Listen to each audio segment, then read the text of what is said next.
예, 안녕하세요. 안녕하십니까. 예.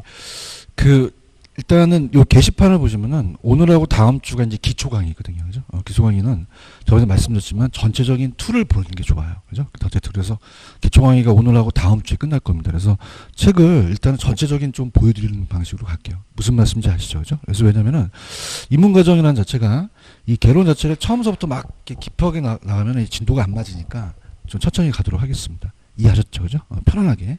저 어디까지 했죠? 어디 하치래죠? 제가 이제 페이지를 온 경우 아마 제가 저번에 그 275페이지까지 한 것 같아요. 맞죠? 포트폴리오. 그죠? 그래서 오늘은 넘겨보시면은 가장 좀 어려워하시는 곳이 277페이지를 가시면은 277페이지 가시면 거기에 합해 시간 가치라는 단어가 있나요?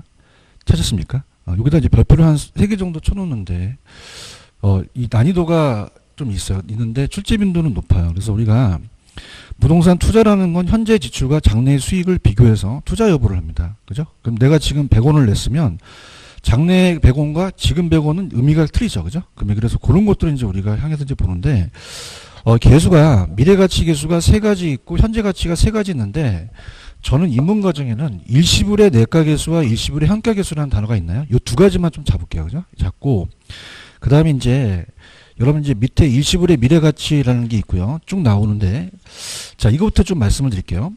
자, 일단 인문과정에서는 들어보세요. 우리가 합해의 시간가치입니다. 자, 합해의 시간가치를 이제 한번 배워볼게요. 합해의 시간가치. 자, 그럼 지금 돈 100만원이 있어요. 100만원.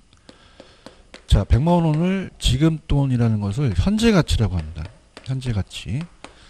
자, 현재 가치를 줄여서 현가라고 얘기를 해요. 현가라고 얘기를 하고요. 그럼 이제 일시불을 1년 후에 연 10% 이자로 따진다.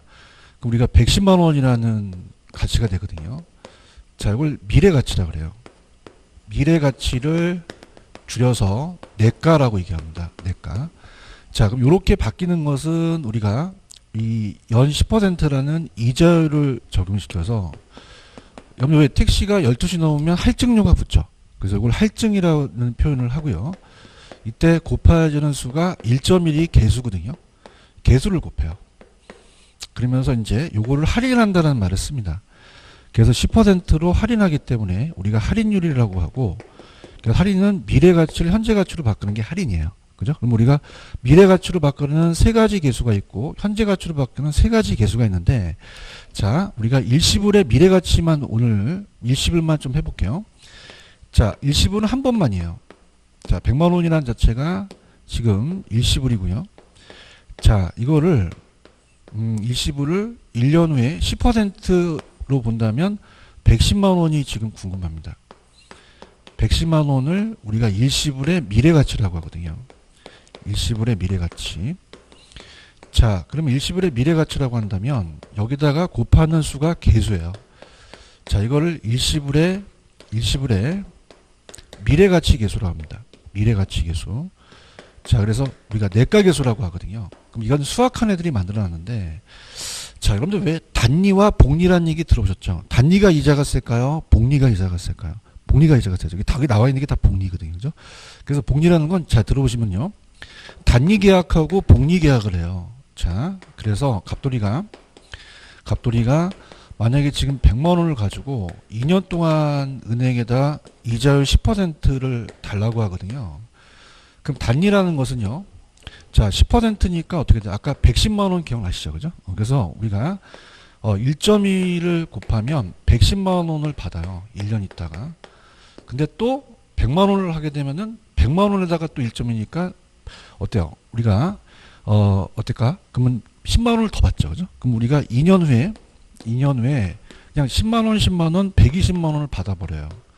근데 시중에 여러분들 단리가 더 이자가 센다 그랬어요? 복리가 더 이자가 세요? 복리죠. 그죠? 복리라는 자체는 여기다가 1.1을 곱하면 110만 원이 되잖아요. 그러면 아까 2년 있다가 또 10%는 100만 원에 1.1이니까 10만 원이니까 120만 원이 되거든요. 그죠? 근데 여기다가 지금 복리라는 거는 원금에다가 곱하는 게 아니라 이 110만 원에다가 곱해버려요. 그죠? 그럼 요건 그냥입니까? 원금입니까? 이자도 포함됩니까? 포함되죠. 그럼 여기다가 1.1을 또 곱해버리는 거예요. 그럼 우리가 121만 원이 되거든요. 그럼 여러분 생각하실 때 단리가 좋아요? 복리가 나요? 복리가 낫다는 거죠. 그죠? 그래서 복리 계산이 식을 탄생했어요. 그래서 1 플러스 R의 N승이어서 이게 연수입니다. 1년이면 1승, 2년이면 2승이거든요. 그죠? 요게 R이 이자율이에요. 그럼 이자율이니까 10%니까 1.1이 되겠죠. 그죠? 그럼 만약에 2년이면 어떻게 돼요? 아까 2년이면 두 번 하죠. 그럼 1.21이 되니까 121만 원이 되거든요. 그죠? 그럼 단리다, 요게 복리다? 복리도 계산이 돼요. 무슨 말씀인지 아시겠죠? 그죠? 그럼 우리가 요거는 따라해보세요. 일시불의 미래가치. 미래가치 계수가 되는 거고요. 근데 이제 이거를 현재가치로 돌려와요. 이게 역수가 되는데 들어보세요. 자, 현재가치는 들어보시면은 만약에 1년 후에 110만 원을 100만 원으로 가져오자요. 자, 이 100만 원이 일시불의 현재가치가 되거든요. 일시불의 현재가치. 자, 그럼 미래의 110만 원을 100만 원으로 갖고 오려면 자, 여러분 보세요. 1.1로 요걸 그냥 해야 돼요. 요걸 나눠야 돼요. 나눠야 되죠. 역수관계예요. 그죠? 그래서 요걸 나누다 보니까 어떻게 되죠? 그러면은 요 일시불에다가 110만 원에다가 요거는 1.1분의 1을 해도 되거든요. 그죠? 그럼 곱했나요? 얘는 나눴나요? 나누니까 역수관계가 돼요. 그러니까 식이 하나 탄생이 돼요. 자, 얘는 아까 쟤랑 역수여서 1 플러스 R의 N승분의 1이 된다는 거죠. 무슨 말씀인지 아시죠? 그럼 요거는, 자, 요거는 따보세요. 일시불의 현재가치 계수. 아까 미래가치 계수였죠. 그죠? 그래서 이건 일시불의 미래가치 계수예요. 현재가치 계수예요. 곱하기 현재가치 계수죠. 그죠? 그래서 일시불의 현재가치 계수가 됩니다. 현재가치 계수. 자, 이렇게 봐요. 그래서, 요 두 가지가 역수다. 요것만 좀 가져가세요. 자, 그래서 우리가 시험 문제는 그냥 1원 나오면 일시불이고요. 자, 만약에 110만 원이 된다는 것은 N년 후라는 게 나와요. N년 후는 내가계수가 되거든요. 그래서 일시불의 내가계수고요. 그 다음에 현재가치로 바꾼다는 것은 일시불은 그냥 1원 110만 원 나오고 이건 현재로 할인한다는 게 나오거든요. 그죠? 그래서 펜 들어보세요. 277페이지에 가시면은 자, 여러분들 보시면 밑에 일시불의 미래가치라는 의의에 자, 일정 금액 매년 일정률 이자가 발생했을 때 일정 기간 후에 금액 넘겨보세요. 넘기시면은 그 산정하는 경우다. 그럼 거기 보시면은 매년의 이자분은 그 다음에 다시 원금과 이자를 합친 금액으로 제가 단위라 그랬어요? 복리라 그랬어요? 복리죠. 여기서 나온 복리고요. 자, 2번 일시불의 미래가치 계수는 현재 1원을 동그라미 쳐보세요. 1원이 일시불입니다. 일시불이고 이자율 R로 적음했을 때 N년으로 동그라미 쳐보세요. 요게 내가계수예요. 그죠? 그럼 따라주세요. 일시불의 내가계수. 그래서 1원이 일시불이고 이자율 R로 적음했을 때 N년후니까 일시불의 내가계수를 찾게 되는 금액을 나타내서 그걸 이용한다는 거죠. 그래서 3번을 보시면은 현재 5억인 주택이 5억이 일시불이고 매년 5% 상승하는데 일시불의 미래가치계수 사용할 때는 10년후라는 건 뭐예요? 이건 내가죠. 그죠? 그래서 일시불의 내가로 사용해서 주택가격 산정하고요. 자, 오른쪽 가십니다. 현재가치로 갈게요. 현재가치로 가시면 자, 일시불의 현재가치라는 것은 자, 의의에 가시면요. 현재가치는 미래 발생할 일정금을 현재 시점에서 평가하거든요. 그럼 현재가치를 줄여서 그냥입니까? 아까 현가라고 얘기했습니까? 그럼 아까 일시불의 미래가치와 반대인 개념이 되겠죠. 그죠? 그래서 일시불의 현재가치는 1 플러스 R의 N승분의 1이에요. 그럼 일시불의 현가계수와 일시불의 내가계수는 그냥입니까? 이 두 관계가 역수관계입니까? 역수죠. 그래서 얘는 할인율이라는 게 나오죠. R%일 때 N년 후의 1원이 일시불이고 현재 얼마냐니까 일시불의 현가계수를 사용한다는 거죠. 그럼 3번 별표. 자, 10년 후에 1억을 동그라미 적으세요. 1억이 일시불이에요. 일시불이라고 적으시고요. 일시불이라고 적으시고 그 다음에 거기 보시면은 예상되는 토지 현재가치를 계산한다. 현재가치다 동그라미 쳐보세요. 그러면 현가를 얘기한다는 것은 요거는 내가계수를 곱하는 거예요. 일시불의 현가계수를 곱하는 거예요. 현가계수를 곱하는 거죠. 이렇게 정리하시면 됩니다.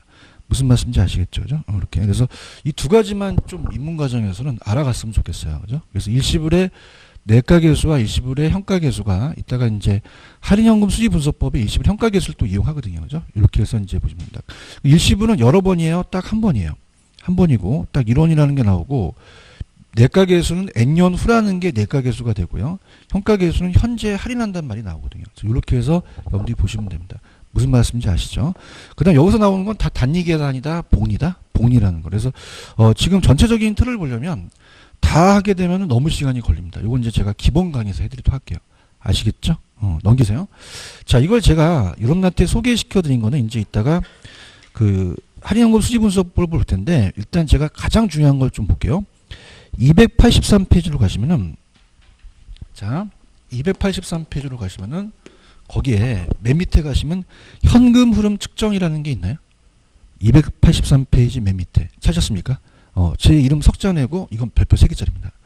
이건 100% 시험 문제 나옵니다. 안 나오면 제가 강의 접습니다. 그죠? 이건 무조건 떠요. 그래서 넘기시면은, 자, 현금 흐름이랑 캐시 플로우가 넘기시면은 영업 현금 흐름 계산이라는 단어가 있죠. 특히 여기가 시험 문제가 100% 나옵니다. 100% 출제가 되기 때문에 보세요. 자, 그럼 마음을 차분히 가지시고, 우리가 임대사업하면 그냥입니까? 임대료를 받습니까? 받죠. 그럼 받으면은 돈이 들어오는 것만 있어요? 나가는 것도 있어요. 나가는 현금 흐름을 계산한다는 거고, 그 다음에 한 페이지 넘기시면요. 넘기시면은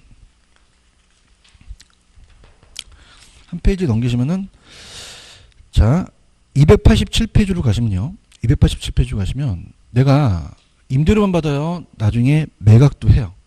매각도 하죠. 매각의 현금 흐름이 이제 두 가지예요. 그죠? 그러니까 우리가 임대료의 영업의 현금 흐름과 매각의 현금 흐름을 가지고 거의 시험 문제는 100% 출제가 됩니다. 그래서 여러분들이 채널을 고정시키는 게 어디냐면, 페이지 가시면은 왜 284페이지 가시면 박스가 하나 있나요? 284. 284 박스 하나 찾으셨어요? 요거 이제 제가 지금 책에도 이제 우리가 이 자체적으로 이제 이걸 강조하면서 제가 이제 강의를 할 텐데요. 자, 전체적인 틀을 한번 볼게요. 제가 임대사업을 해요. 그럼 임대사업을 하게 되면 임대료 받아요. 나중에 매각, 양도차익도 있어요. 돈이 들어오는 것만 있어요. 나가는 것도 있어요. 그 현금 흐름을 갖고 따지거든요. 그죠? 그래서 이제 그걸 가지고 이제 전체적인 흐름을 이제 보는 게 좋습니다. 들어보도록 하죠. 자, 우리가 이제 제목은 이제 현금 흐름의 측정인데, 만약에 임대사업을 해요. 그래서 20억의 이 임대용 부동산을 투자했어요. 이걸 총투자 얘기라고 하거든요. 총투자액을 투자해서 지렛대효과가 타인 돈을 빌려야 되기 때문에 10억은 내 돈으로 들어가고 10억은 저당으로 빌렸어요. 그래서 10억을 돈을, 자기 자본이라는 건 남의 돈이에요? 자기 돈이에요? 자기 돈이죠. 이걸 지분이라고 합니다. 그래서 갑돌이가 자기의 돈을 투자했어요. 여기다가. 그래서 이걸 지분 투자액이라고 하고, 얘를 지분 투자자라고 해요. 자, 10억을 은행에서 땡겼습니다. 그럼 은행의 대원은 자기 자본일까요? 타인 자본일까요? 타인 자본이죠. 그래서 부채라는 말을 쓰는데, 우리가 학교론에서는 저당이라는 말을 써요. 저당이 타인 돈을 얘기하거든요. 그죠? 그럼 얘는 이제 저당 투자액이 되고, 저당 대부액이 되며, 이 저당 투자가 되죠. 그럼 재밌게, 지분은 따르세요. 지거. 저당은 따르세요. 저분 거. 저분이 은행이시거든요. 그죠? 지금 거의 뭐 분위기가 안 좋아서 다시 할게요. 따르 지거. 제가 할게요. 지거는 자기 거예요. 그죠? 저당은 자기 거예요. 저분 거예요. 은행 거죠. 그죠? 재밌게. 거의 뭐 재밌어 하려고 하는데 분위기가 좀 안 좋아서. 지분은 누구 거? 지 거. 저당은 저분 누구세요? 은행이죠. 그러니까 지분 투자자와 저당 투자가 다르다는 거죠. 아시겠습니까? 그래서 이제 투자를 해요. 투자를 해서 취득을 하고요. 취득을 하고 임대사업을 합니다. 그래서 운영과 영업은 똑같은 용어예요. 운영한다, 영업한다. 그래서 이제 우리가 돈이 들어오고 나가는 건데, 이걸 저번 시간에 제가 인컴 게인스, 소득이득이라고 합니다. 임대료예요, 임대료. 임대료를 받아요. 그럼 한 번 받아요? 매번 받아요? 매번 받죠, 그죠? 현금 수지를 측정하는 것이고, 그 다음에 양도차익을 처분이에요, 처분. 그럼 처분이라는 것은 우리가 요 처분에 대한 거를 자본이득이라고 하는데, 여러분들 왜 양도소득세라는 얘기 들어보셨죠? 이 양도소득이에요, 자본이득이. 그래서 양도소득이라고 합니다. 양도소득. 그래서 자본이득세, 양도소득세하죠. 자, 세금도 나와요. 여러분 취득할 때는 그냥 해요. 취득세를 내요. 취득세를 내고, 양도할 때는요. 양도소득세를 내고요. 보유세라는 얘기 들어보셨나요? 그죠? 그럼 보유세는 재산세라는 거 들어오셨나요? 그죠? 재산세. 그래서 보유세에 이따가 얘가 영업경비에 재산세가 영업경비로 나가거든요. 그죠? 이런 식으로 이제 재산세가 나간다는 거 머릿속에 두셔도 좋고요. 자, 그러면 얘가 임대 단위수가 있습니다. 자, 지금 만약에 임대 단위수가 25칸의 임대 단위수가 있으면 이걸 채워요. 그래서 다 채웠을 거라고 가정해서 가능 총소득을 계산합니다. 이게 25칸이라면 요렇게 요렇게 요렇게 요렇게. 자, 이걸 하나하나를 임대 단위수라고 하고 25칸이 있고 여기다가 그냥 간단하게 100원이라면 2,500원서부터 시작해요.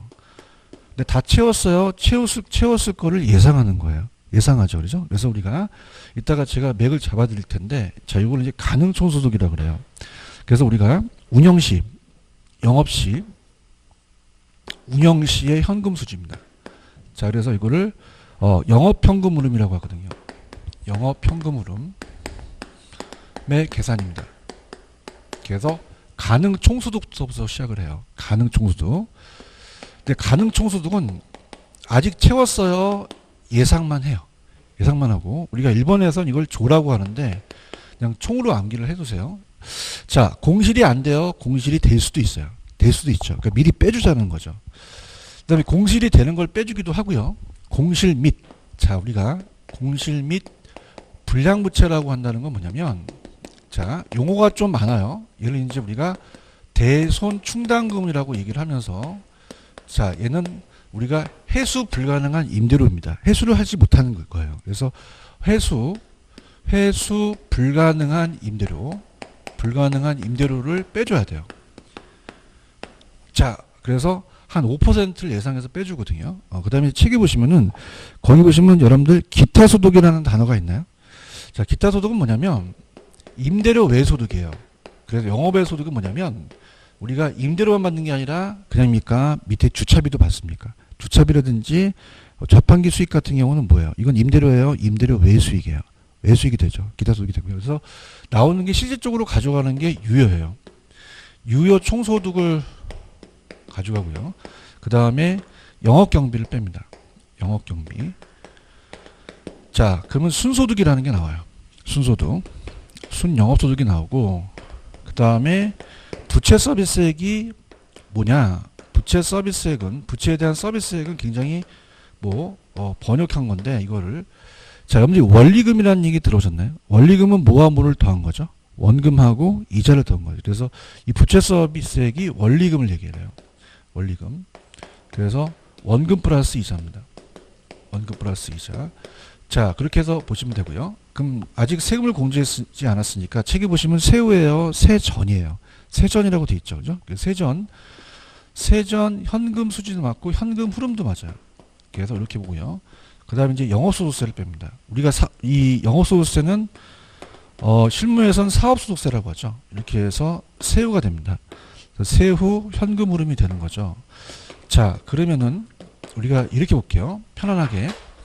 자, 우리 학원 원장님께서 지금 학원 사업을 하려면, 자, 지금 여러분들이 앉아 계신 게 자덕수예요. 그냥입니까? 수강료를 받습니까? 받죠. 그럼 다 채웠을 거라는 것은 채워졌어요. 예상만 하는 거예요. 그죠? 옆에를 보세요. 그냥입니까? 옆에 공실이 있습니까? 공실이 있죠. 그죠? 그죠? 그 다음에 이건 뭐냐면, 임대료 안 내고 회수가 불가능한 거는 수강료 안 내고 도강할 수도 있잖아요. 그죠? 이런 것들. 그 다음에 기타 소득은 자판기 수익 같은 게 있을 수 있고요. 그럼 실질적으로 원장님이 가져가는 게 그냥입니까? 유효총소득입니까? 유효총소득이고. 자, 전기세라든지 이런 분필 같은 영업경비가 안 나가요? 나가요. 나가죠. 그럼 순소득이 나오죠. 학원 사업을 하기 위해서는 돈 빌리기 때문에 원리금을 갚아 나가야 돼요. 그러면 세전은 아직 세금을 공제했어요? 안 했어요? 안 하고 실무에서는 사업소득세를 낸다 그러거든요. 우리가 세후가 된다는 거죠. 무슨 말씀인지 아시죠? 그죠? 그래서 어떻게 암기하시냐? 자, 따라보세요. 총소득. 총소득은 경비를 뺐나요? 경비를 아직 안 뺐나요? 안 뺀 소득을 얘기하고, 순소득은 경비를 뺀 걸 얘기를 해요. 총소득에서 총비용을 빼면 순이 되잖아요. 그죠? 근데 얘는 빚을 안 뺐고, 세전은 빚을 뺐는데 아직 세금을 안 뺐고, 세후는 다 뺐죠. 그죠? 이렇게 보시면 됩니다. 그러면 우리가 총소득, 순소득, 세전, 세후인데요. 빼는 게 있어요. 그래서 전체적으로 먼저 경비를 내고 빚 갚고 세금 내죠. 그래서 경비 내고 빚이 은행입니다. 은행이 빚 갚고 그 다음에 세금을 내요. 그래서 이 비비세, 자 따라서 비비세. 그러면 경비, 서비, 그 다음에 세니까 비비면 네 살이 막 빠지죠, 그죠? 빼는 거다 이렇게 염두에 보시면 되고요.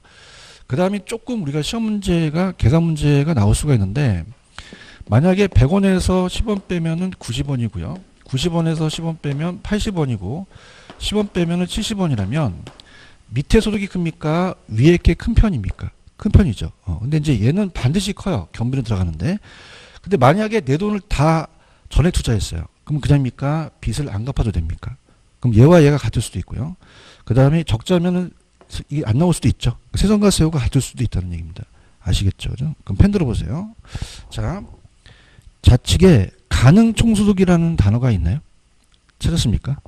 최대한 임대료 수입을 얘기합니다. 임대 단위당 연간 예상 임대료야 임대 일수 곱하고요.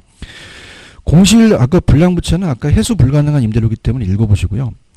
밑에 기타 소득은 임대료예요. 임대료 외수익이에요. 뭐 주차비 수입이라든지 세탁기 수익 같은 걸 얘기하죠. 그 다음에 이제 유효총소득이 아까 기타 소득까지 더한 다음에 나오고 영업경비에다가 별표 쳐보세요. 이게 시험 문제입니다. 자, 영업경비에 포함되는 게 있고 포함되지 않는 거는 기초반에도 좀 잡는 게 좋아요. 자, 여러분들 우리가 영업을 하려게 되면 그냥입니까? 포함되는 것은 유지관리비가 들어갑니까? 들어가고 제가 아까 보유세에 재산세를 낸다고 했죠. 그죠? 그래서 요거는 재산세라는 것은 경비 처리를 해버려요. 그 다음에 자, 보험료는 화재보험료입니다. 그죠? 소멸성 보험 같은 거니까 들어가고 광고비 전기세 전에는 들어가죠. 근데 동그라미 이번에 포함되지 않는 게 시험제 나옵니다. 배포 3개. 자, 보세요. 공실 및 대손충당금은 왜 안 되냐면 자, 지금 영업경비 전에 그냥입니까? 이 공실을 미리 빼줬습니까? 빼줬고 부채 서비스 빼줄 거고 소득세도 이거 왜 다음에 빼줄 거죠. 그래서 공실 및 불량 대손충당금은 그 위에서 빼줘서 영업경비에 포함이 안 되고 부채 서비스도 나중에 빼줄 거고 그 다음에 운용소득세가 아까 영업소득세예요. 소득세도 안 되고 자본이득세는 따라서 양도소득세. 자본이득세라는 거에 양도소득세라고 적으세요. 그죠? 그럼 양도소득은 운영 때 내요? 처분 때 내요? 처분 때 내니까 여기에 들어가는 건 아니죠. 아시겠습니까? 그 다음에 부동산 자체의 감가상각, 건물의 감가인데요. 건물의 감가상각비는 실제로 나가는 경비가 아니라 회계상이에요. 그래서 이건 경비 처리를 안 합니다. 그 다음에 소유자의 급여나 개인적 업무비는 안 들어갑니다. 찾으셨죠? 그죠? 이렇게 해서 보시고요. 자, 그 다음에 부채 서비스액이 원금 상환분과 이자를 합친 거고 세전은 세금을 구하기 전에 우리가 어떻습니까? 세금을 떼기 전에 우리가 지분 투자에 대한 수익으로 이제 가요. 그 다음에 이제 넘겨보시면은 세후는 이제 영업소득세를 뺀 거다. 자, 그렇게 해서 여기까지만 마무리 해줘도 돼요. 이해하셨죠? 그죠? 하셨고 그 다음에 이제 아까 미리 갔지만 넘겨보시면은 페이지 287페이지 가시면 자, 이제 그냥입니까? 매각을 합니까? 매각을 하죠. 그죠? 287의 맨 밑에 가시면 매각 현금 흐름이라는 단어가 있나요? 찾았습니까? 요거. 자, 이건 이제 아까 임대사업을 할 때 돈의 현금 흐름이 아니라 내가 매각을 할 때 현금 흐름이라는 거예요. 자, 무슨 말이냐? 돈이라는 것은요. 지분 복귀액이라는 것은 지분이 내 돈이 20억이 여기 들어갔죠. 들어가서 나중에 운영 때 들어온 게 아니라 처분 시에 들어와요. 그럼 이거는 이제 처분 시의 현금 수지입니다. 처분 시. 그러니까 매각이니까 운영이 아니라 처분 시의 현금 수지를 얘기를 합니다. 자, 그래서 우리가 이제 순서를 본다면 들어볼게요. 자, 이걸 이제 예전에는 지분 복귀액이라고 나왔어요. 지분이 복귀하는 것이 처분 시에 대한 현금 수지다. 그래서 지분 복귀액 계산인데 요즘은 요게 매각 현금 흐름 나옵니다. 매각에 대한 현금 흐름.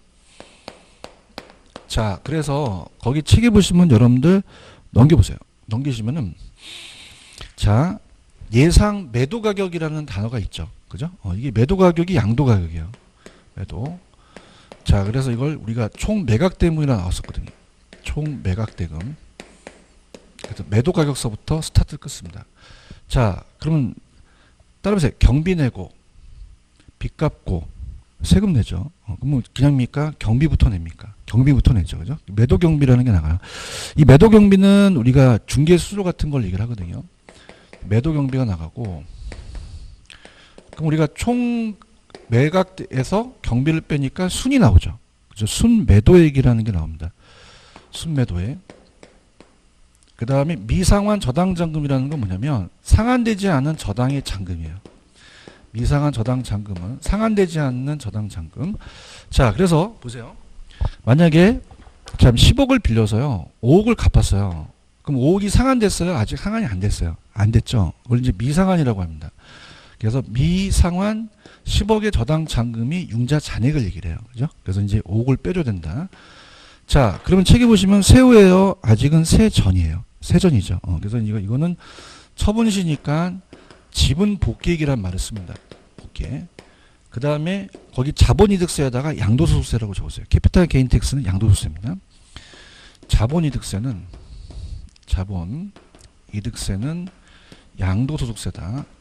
이렇게 표시를 하시고요. 그 다음 이제 세전이 아니라 세후가 되겠죠. 세후 지분복귀액이 됩니다. 지분복귀. 이렇게 구한다는 거를 꼭 기억하시고요. 쟤랑 똑같아요. 자, 얘도 이제 만약에 100원에서 10원 빼면은 90원이고, 그 다음에 10원 빼면은 80원이고, 10원 빼면은 70원인데, 밑에 게 클까요? 위에 게 클까요? 위에 게 큰 편이죠. 그죠? 근데 경비는 반드시 나가야 되는데, 자, 남아있는 저당 잔액이 없을 수 있죠. 그럼 얘와 얘가 같을 수도 있고요. 그 다음에 양도 차익이 없으면 얘와 얘가 같을 수도 있다라고 하시기 바랍니다. 아시겠죠? 그러면 자, 요거 제가 입문 과정에 맞게끔 좀 편법으로 가볼게요. 따라서 영업 경비. 지금 뭐 하는지 아시죠? 그죠? 영업은 영업이 들어가요. 따라서 순영업 소득, 영업소득세. 그죠? 그럼 요거는 처분시입니까? 이건 영업입니까? 영업에 대한 흐름이고요. 자, 보세요. 따라서 매도 가격, 매도 경비, 순매도액, 세전 지분복귀액, 세후 지분복귀액, 그죠? 양도소득세, 이건 그냥입니까? 다 매각시입니까? 매각시다 이런 머릿속에 두셔야 됩니다. 아시겠죠? 그죠? 그러니까 요렇게 하시고, 요 정도만 들으셔도 훌륭합니다. 그죠? 그러니까 요거 기초 강의에서 이건 거의 시험 문제가 100%가 나오기 때문에 무조건 하셔야 됩니다. 그죠? 그래서 시험에다가 이 도화지에다 적으시고 계속적으로 연습을 하세요. 아시겠죠? 그죠? 그래서 이거는 우리가 시험 문제가 계산 문제도 출제가 돼요. 그래서 반드시 해야 된다는 거를 여러분들 좀 말씀을 드리고 싶어요. 무슨 얘기인지 아시겠죠? 그죠? 이렇게 하시고. 자, 그 다음에 이제 288페이지로 가시면, 자, 거기 보시면은 화폐의 시간 가치를 고려하는 방법과 밑에 보시면은 화폐의 시간 가치를 고려하지 않는 방법이라는 단어가 있죠. 그래서 요거 특히 얘도 별표 3개. 특히 화폐의 시간 가치를 고려하는 할인현금 수집 분석법이라는 게 출제 빈도가 높습니다. 자, 얘가 이제 현가해소기간법은 아직 계산 문제는 안 나왔지만 얘도 현가가 들어가니까 고려하거든요. 그죠? 그래서 이제 틀을 보시면, 자, 우리가 할인현금 수집 분석법이 이제 오른쪽에 있어요. 오른쪽을 이제 갖고 제가 이제 보겠는데, 자, 할인은 미래 가치를 현재 가치로 갖고 와서요. 현금 흐름, 캐시 프로, 현금 흐름을 봐서 우리가 유입이 유출보다 커야 돼요. 근데 이제 오늘 배웠던 입문 과정에서 아까 현가와 내가라는 게 있거든요. 그래서 미래 가치는 불확실하기 때문에 이 미래 가치를 현재 가치로 할인한다는 말을 써요. 그래서 할인 현금 수집 분석법이라고 얘기를 합니다. 자, 그래서 얘는 화폐 시장 가치를 고려하는데요. 들어보십시오. 자, 지금 우리가 공부했던 거였어요. 자, 들어보시면요. 자, 할인 현금 수집 분석법의 정의입니다. 자, 할인 현금 흐름이라고 그래요. 자, 이걸 캐시 프로, 그죠? 현금 흐름인데요. 현금 흐름법, 분석법이라고 하죠. 그 다음에 이제 DCF법이라고도 하는데, 자, 얘는 이제 현금 수지라고도 해요. 그러면 오늘 배웠던 거 좀 운용을 합니다. 만약에 내가 1억을 내서 1년 후에, 자, 1년 후에 만약에 1억 2천만 원을 벌어갑니다. 1억 2천만 원. 자, 그럼 어떻죠? 이렇게 벌어간다면, 자, 지금 1억을 낸 거는 아까 현재 가치를 줄여서 현가라는 거 아시죠? 무슨 가다? 현가고. 자, 요거는 현재 가치예요? 미래 가치예요? 미래 가치를 줄여서 내가라고 말씀드렸죠. 그죠? 이렇게 됩니다. 자, 그러면은 여러분들이 보실 때, 자, 현재는 확실해요? 불확실해요? 현재는 확실하죠. 근데 이 미래는 확실합니까? 불확실합니까? 불확실하면 위험이 따라요. 그죠? 그래서 자, 여러분들이 할인한다는 얘기 있어요. 할인은 내가를 현재 가치로 갖고 오거든요. 그죠? 그래서 현재 가치로 할인해서 위험할수록 할인율을 높이거든요. 그죠? 근데 이제 이게 굉장히 좀 어려운 단어예요. 잘해서 이렇게 봅니다. 제가 여러분들한테 지금 100만 원을 현금으로 드릴까요? 물건 사서. 아니면 1년 어음을 끊어서 어음을 100만 원을 드릴까요? 라고 하면 당연히 현금을 원하시죠. 얘기 좀 해보세요. 자, 이건 그냥입니까? 1년 후입니까? 1년 후죠. 그럼 어음이라는 자체가 위험할 수가 있잖아요. 그죠? 그래서 만약에 이 어음이 굉장히 듣지 못하는 위험한 어음이에요. 그럼 위험할수록 그 사채업자가 할인율을 높입니다. 그럼 할인율을 낮춘다, 할인율을 높인다. 높이게 되면 이 어음의 가치가 어떻게 돼요? 떨어지거든요. 무슨 얘기인지 아시겠죠? 그죠? 그럼 위험할수록 낮은 할인율, 높은 할인율 적용시켜요. 그런가요? 그럼 부동산도 위험하면 위험할수록 할인율을 어떻게 높이겠죠? 그럼 할인은 따라해보세요. 미래 가치를 현재 가치로. 그러면 현재 가치로 돌리면서 이 현가가 떨어지게 되거든요. 그죠? 그러면 얘도 현재 가치니까 현재 가치로 돌려와야 분석이 가능하다는 겁니다. 아시겠습니까? 그럼 우리가 이게 나간 돈이라면 유출이 많아야 돼요? 유입이 많아야 돼요? 유입이 많아야겠죠. 그죠? 이렇게 보십니다. 자, 그래서 얘는 의사결정을 어떻게 하냐면 들어보세요. 현금 유입의 현가와 그 다음에 현금 유출의 현가. 현금 유출의 현가를 가지고 자, 그러면 현재 가치로 돌렸으니까 현가가 꼭 안 들어가야 된다. 현가가 꼭 들어가야 된다. 들어가야 되죠. 그죠? 근데 이제 현금 유입의 현가 합이라고 하는 거는 자, 아까 여러분들 좀 전에 운영에 대한 영업소득만 있어요? 매각도 있어요. 다 있죠. 그죠? 그래서 운영과 처분을 다 하니까 합을 갖고 따지는 거죠. 그래서 운영과 처분이 다 하니까 그 다음에 얘는 한 해가 아니라 자, 매년 소득이 똑같습니까? 매기간 다를 수도 있습니까? 다를 수도 있어요. 다를 수도 있고 그 다음에 항상 세후로 따집니다. 자, 그러면서 우리가 현금 유출이라는 것은 현값이라는 것은 뭐 의미가 없어요. 그냥 우리가 유출이 됐다는 건 내 돈이 나간 거거든요. 그래서 지분 투자라고 해요. 그죠? 이 지분 투자액으로 이제 빼주는 거예요. 그럼 지분 투자액으로 이제 따져보는 거죠. 왜냐하면 이제 유입에 이제 아까 빚은 다 갚았으니까. 그죠? 그래서 요걸 이제 보면서 자, 그러면 유출이 많아야 돼요? 여러분들은 유입이 많아야 돼요. 유입이 많아야죠. 그래서 요거 크거나 같으면 투자하는 게 얘라는 건데 펜 들어보세요. 자, 제가 어디만 이제 체크하냐면 개념입니다. 자, 할인현금 수지 분석법을 DCF법이라 그래요. 이 디스카운티드가 할인이고요. 캐시플로우가 현금 흐름이거든요. 그래서 현금 흐름을 분석했다는 장점이 있으면서 F는 이제 분석인데 자, 장래에 예상되는 현금 수익과 지출을 무슨 가치로 할인했습니까? 현재 가치라는 것 박스. 그래서 이걸 서로 비교했죠. 그래서 세후 현금 흐름 기준으로 가고요. 그 다음에 이제 투자의 판단은 모든 현금을 현재 가치로 환원한다는 가정으로 간다는 얘기예요. 무슨 말씀인지 아시겠죠? 그죠? 그래서 오늘 요거는 자, 지금 제가 하라는 것만 하는데 지금 이 수년제 가치법의 기본적인 개념만 잡으세요. 자, 갑니다. 들어보세요. 자, 수년제 가치법이라는 건 뭐냐면 수년가예요. 수년제 가치. 그래서 수년제 가치를 우리가 수년가법이라고 합니다. 수년가. 자, 아까 현가는 무슨 가치를 줄임말이에요? 현재 가치죠. 그죠? 빼준다는 거거든요. 자, 이걸 네프리젠트 밸류라고 하는데 자, 들어갑니다. 현금 유입의 현가를 보통 우리가 처분은 잘 안 나오기 때문에 그냥 운영에만 갈게요. 현가가 들어가야 되고요. 현금 유출을 빼줍니다. 그럼 현금 유출의 현가를 빼서 자, 가볼게요. 자, 우리가 만약에 내가 1억에 대한 내 돈이 들어갔다. 그 다음에 1년 후에 3억 3천만 원을 벌었다. 자, 그러면 이건 현재 가치예요? 미래 가치예요?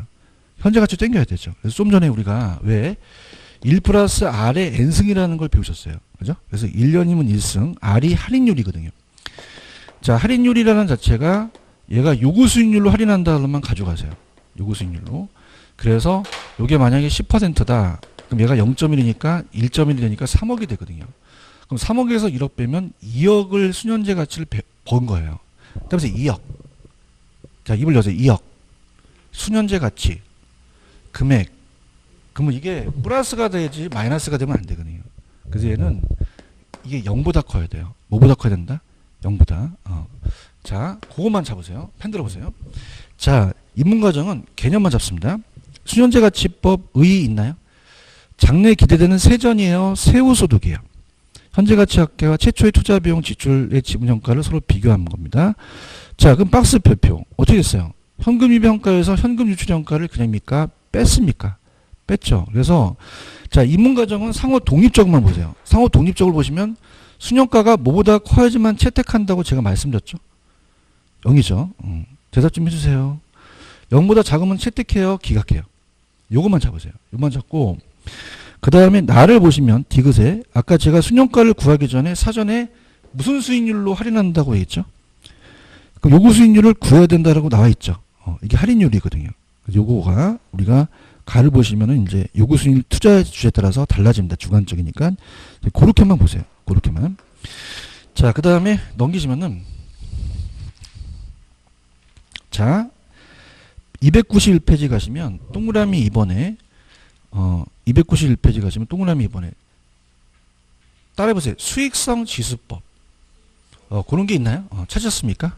자, 그러면 얘는 뭐냐면 얘와 달라요. 수익성 지수법은 빼는 게 아니라 나누는 거예요. 그죠? 나눠서 자, 수익성 지수법이라는 자체는 이게 PI거든요.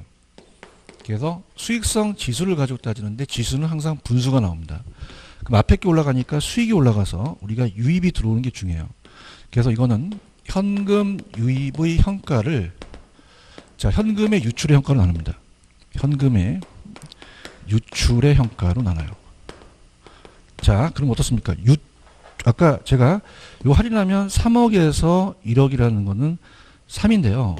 내가 1억 벌어서 3억이라는 건 3배 벌었다는 거예요. 몇 배 벌었다? 3배. 이는 몇 배 벌었어요? 얘기할 때까지 갑니다. 이는 2배. 이거 얘기해요. 아까는 빼서 금액이 0보다 커야 되는 거고 이건 그냥입니까? 배수입니까? 자, 만약에 0.5는 0보다는 크죠. 근데 1보다는 작아요. 그러니까 최소한 기준이 3억을 3억 나누면 1이 되잖아요. 그래서 얘는 1보다 커야 됩니다. 뭐보다 커야 된다? 1보다. 그죠? 1배수보다 커야 된다는 거죠. 무슨 뜻인지 아시겠죠? 그죠? 왜냐면 자, 0.5라는 것은 1억 투자해서 5천밖에 못 건진 거거든요. 이해했나요? 그럼 얘는 0이에요. 얘는 1이에요. 1. 그것만. 그 다음에 얘도 할인율이 요구수인 것만 가져가시면 됩니다. 아시겠죠? 지금 여러분들 수익성 지수법이라는 게 있나요? 의의 있어요? 자, 얘기해 보세요. 뭐로 나눈다고 돼 있습니까? 현금 유입 현가를 현금 유출로 나눈다고 그러고 밑에 박스가 하나 보이시죠? 그러면 제가 하라는 것만 니은의 의사결정 상호 독립적 수익성 지수가 0보다 커야 돼요? 1보다 커야 돼요? 그건 어떻게 투자하고 수익성이 1보다 작으면 기각한다는 단어가 있나요? 찾았습니까? 그럼 특징의 가나를 보세요. 가가 수익성 지수법도 할인율로 요구 수익률로 적용한다라는 말이 있죠. 그 다음에 나를 이제 보는데요. 순효과가 판단 지표가 동일할 때는 초기 현금 투자가 사업성 적은 사업수일수록 높은 수익성 지수를 나타낸다. 자, 보세요. 들어보세요. 여러분들 어려운 거 안 할게요. 만약에 순효과가 A와 B가 2억하고 2억이 그냥입니까? 순효과가 같습니까? 같죠. 그때는 어떻게 판단하면 수익성 지수로 판단해 버려요. 자, 어떡하냐? 우리가 만약에 유입과 유출을 이제 할인했다. 자, 요게 만약에 들어보세요. 여러분들 3억에서 1억 빼도 2억이 되고요. 5억에서 만약에 3억 빼도 2억이 되죠. 그렇죠? 그럼 여러분들 1억 투자해서 2억 번 게 나요? 3억 투자해서 2억 번 게 나요? 자, 다시 갈게요. 지금 내가 여기 두 개다가 다 1억을 벌었어요. 얼마를 벌었다? 그럼 내가 1,000만 원 투자해서 1억 번 게 났나요? 5천만 원 투자해서 1억 번 게 났나요? 다시 시작합니다. 이게 안 하시면 있었어. 다시 갈게요. 얼마를 벌었어요? 1억. 1억은 그냥입니까? 순효과가 같습니까? 같죠? 1,000에서 1억 번 게 나요? 5천에서 1억 번 게 나요? 손이 났죠. 그걸 따지는 거예요. 그럼 초기 비용이 많아야 돼요? 초기 비용이 작아야 돼요? 작은 수익성이 커지거든요. 이건 금액이 아니라 배수로서 이 투자 규모를 갖고 따지는 거거든요. 아시겠습니까? 그래서 지금 자 나를 보시면은 만일 순효과가 동일하다. 그러면 초기 현금 투자가 많은 게 좋아요? 적은 게 좋아요? 아까 1억 중에서 아까 1,000만 원이 좋아요? 5천만 원이 좋아요? 1,000만 원이 낫죠. 이해하셨습니까? 그래서 이 수익성 지수가 탄생하게 된 거예요. 오케이? 이렇게. 그 다음에 넘겨보세요. 그러니까 입문 과정은 전체적인 틀을 보는 게 좋아요. 자, 3번에 가시면 따라서 내부 수익률법. 내부 수익률법이라는 단어가 있나요? 자, 이건 뭐냐면 자, 아까 첫 번째는 빼서 그 금액이 0보다 큰 거고 두 번째는 그게 나눠서 1보다 큰 거고요. 자, 이 내부 수익률은 요게 기대 수익률이에요. 내가 기대하는 내 자체입니다. 여기서 20%가 나와줬으면 좋겠어요. 그럼 내부 수익률을 구하는 거예요. 그럼 내부 수익률은 어떻게 구하냐? 자, 이게 좀 어려워요. 자, 얘는 현금 유입의 현가와 현금 유출의 현가를 같게 만듭니다. 같게 만드는 할인율이에요. 자, 그럼 가볼게요.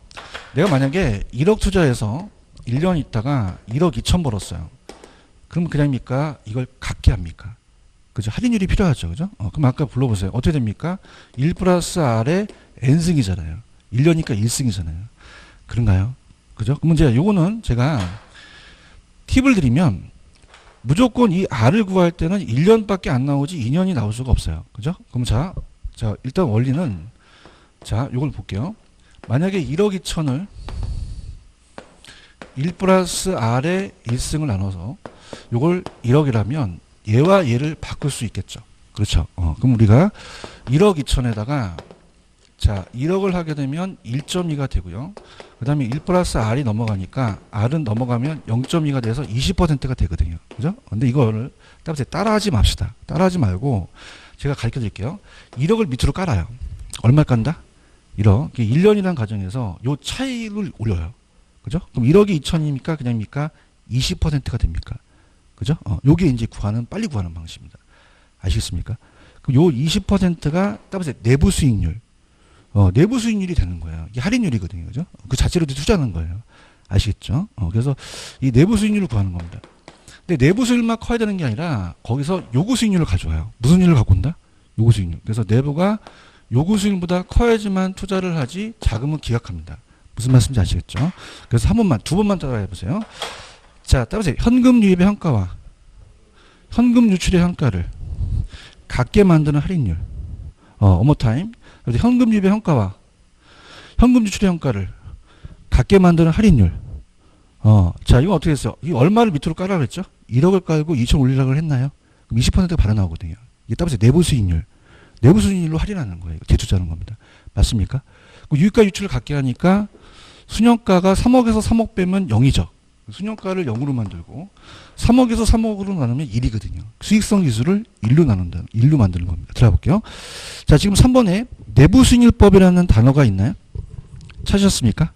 자, 그러면 내부 수익률이란 자, 예상된 현금 유입의 현값과 현금 유출의 현가를 어떻게 만드는 할인율이에요. 서로 같게 만드는 할인율이라고 했죠. 여러분들 화이팅. 순현가를 뭐로 만들고? 0. 수익성 지수를 1로 만들 그 할인율을 구해서 재투자한다는 얘기예요. 자, 그러면 니은번에 가만 체크하세요. 자, 무슨 수익률이 무슨 수익률보다 커야지만 채택하겠어요. 내부 수익률이 요구 수익률보다 크면 채택하고 어떻습니까? 요구가 크면 채택합니까? 기각합니까? 기각한다는 거죠. 무슨 말씀인지 아시죠? 자, 그러면 294로 마무리할게요. 294. 지금 보고 계십니까? 할게요. 박스 배표 3개. 자, 순효가가 0보다 크다잖아요. 그럼 이거는 유입이 더 큰 거죠. 그럼 반드시 수익성 지수도 1보다 크다는 얘기예요. 그럼 요구가 큽니까? 내부가 큽니까? 그러면 투자를 기각하겠어요? 채택하겠어요? 채택하고요. 순효가가 0보다 작으면 채택해요? 기각해요? 기각하고 수익성도 1보다 작으면 기각하죠? 요구가 크면 기각하는 게 내용이 똑같거든요. 하나를 투자했을 때. 순효가가 0이면 수익성 지수가 얼마죠? 1이 되고 내부와 요구가 같게 된다는 거죠. 이해하셨죠? 그죠? 이렇게. 무슨 말씀인지 아시겠죠? 그죠? 그래서 저를 보세요. 어려워요. 어려운데 편안하게 들어보세요. 이 기초 강의는 왁구로 짜야 돼요. 우리가 전체적인 도대체 뭘 배울 거냐 이렇게 하는데 자, 내가 낸 거는 미래 가치예요? 현재 가치예요? 현재 가치고 1년 후는요? 확실합니까? 불확실합니까? 위험이 떨어지면 할인율을 높여야겠죠. 그럼 할인은 따라서 미래 가치를 현재 가치로 그럼 다 현가로 갖고 오라는 거죠. 이해했습니까? 그러니까 얘와 똑같이 화폐 가치를 만들어서 비교하자는 거죠. 그런가요? 자, 다시 갈게요. 부동산이 안 위험할까요? 굉장히 위험할 수 있을까요? 위험하죠. 그죠? 그럼 1억 2천이라는 자체가 확실합니까? 불확실합니까? 그럼 위험할수록 아까 어음처럼 할인율을, 그럼 가치가 떨어지니까 이걸 현재 가치로 돌려오라는 거죠. 무슨 얘기인지 아시죠? 그럼 1억 2천보다 떨어지게 되면 난 투자 안 하겠다는 거예요. 이해 갔나요? 그럼 우리가 현금 유입의 현재값과 현금 유출 현재 가치합을 뭐가 커야 돼요? 유출이 커야 돼요? 유입이 커야 돼요? 유입이 커는 거죠. 맞습니까? 자, 그럼 이거는 어떻게 됐죠? 이 순현가라는 건 그냥입니까? 유입을 유출로 뺐습니까? 빼서 이 금액이 0보다 커야 된다는 거죠. 그렇죠? 맞나요? 요거 수익률을 할인하고요. 자, 이건 그냥 했어요? 나눴어요. 나눴죠. 이게 3이라는 게 몇 배 벌었다는 거죠? 3배 벌었다는 거예요. 맞나요? 그럼 만약에 얘가 1억 1억이면 1000에서 1억과 5000에서 1억이 어떤 게 낫죠? 1000에서 1억이 난 거죠. 그래서 수익성 지수가 나오게 된 거예요. 그죠? 그럼 수익성 지수는 초기 금액이 커야 돼요? 초기 금액이 작아야 돼요? 그 투자 규모를 갖고 따진다는 거죠. 맞나요? 그 다음에 얘는 그냥입니까? 유입과 유출을 같게 만듭니까? 그 할인율을 구하는 거죠. 그죠? 이 할인율을 가지고 이 내부 수익률과 요구 수익률과 비교하는 거예요. 아시겠죠? 그죠? 요가 커야 돼요? 내부가 커야 돼요? 내부가 더 커야 된다는 거죠. 무슨 말씀인지 아시죠? 그죠? 그래서 이 세 가지를 전체적인 머리를 한번 생각을 해보세요. 이해했죠? 그래서 빼고 나누고 요거는 내부를 구해서 요거랑 비교한다. 이렇게 해서 전체적인 틀을 좀 봤으면 좋겠어요. 아시겠죠? 이렇게 해서 보신다면은 1, 2월 달이 굉장히 수월해져요. 그죠? 그래서 기초반 분들은 이런 생각을 해요. 저는 초창기 때 그냥 막 가르쳤거든요. 여러분들이 거의 유치원생인데 여러분들 한 중고등학생이라고 생각을 하는데 그건 제 오류였어요. 그죠? 그러니까 여러분들이 천천히 지금 유치원 과정이다 생각하시고 그렇게 보시면 됩니다. 아시겠죠? 좀만 쳤다가 갈게요. 좀만 쉬세요.